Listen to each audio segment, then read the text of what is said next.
Hi guys, good morning guys. Nandito pa ako ngayon sa pupuntahan ko po sila yung mga nagkatay po ng baboy guys. Kasi bukas po guys ay piyesta guys.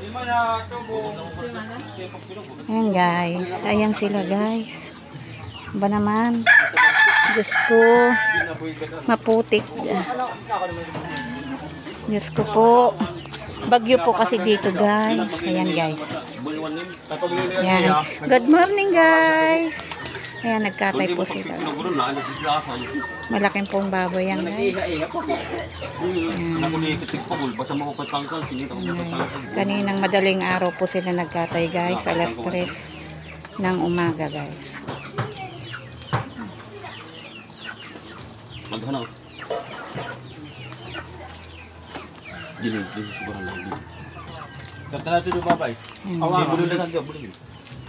Naputik guys.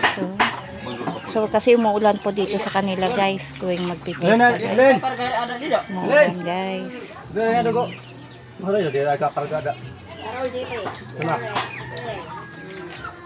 Lahat po ng bahay dito guys, nagkatay sila. Mga nag-aalaga sila ng baboy para may pang-tatay sila sa fiesta nila guys. Masaya po dito guys pag fiesta. Ayan guys. Kasi lahat ng bahay may mga handa guys. Ayan.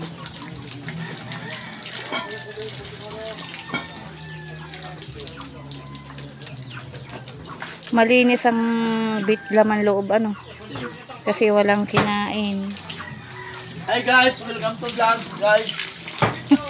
Yan guys, yan. Katatapos lang din po niyang magkatay guys sa kanilang bahay. Go! Okay. Ano ba yun? Pusta? Vlog. Ayan. Bane, o tayo ni mama!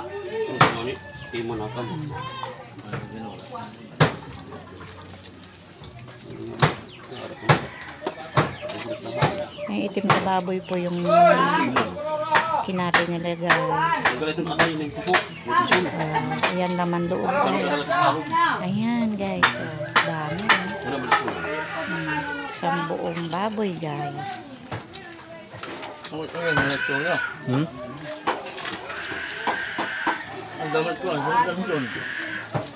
Ang plako-plangka na rin.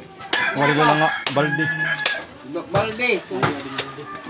Hindi ko po nakita yung pagkakatay nila guys. Kasi alas 3 sa madaling araw pa guys. Gumising pa ako mga 5 na po guys. Guys, sobrang putik dito guys sa pinakatayan nila guys. Ayan. Guys, thank you po.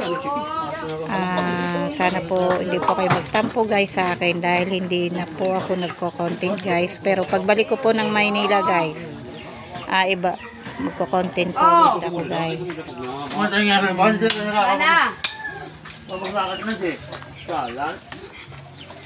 Ito na mga sir.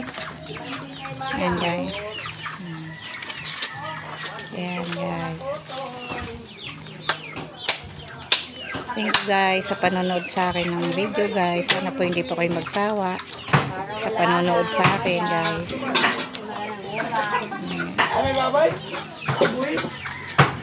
Ayun guys, nagkakatay rin siya. Ayan guys. Malaking baboy din po yung pinakatay nila guys sa kabilang bahay. Maalikabok.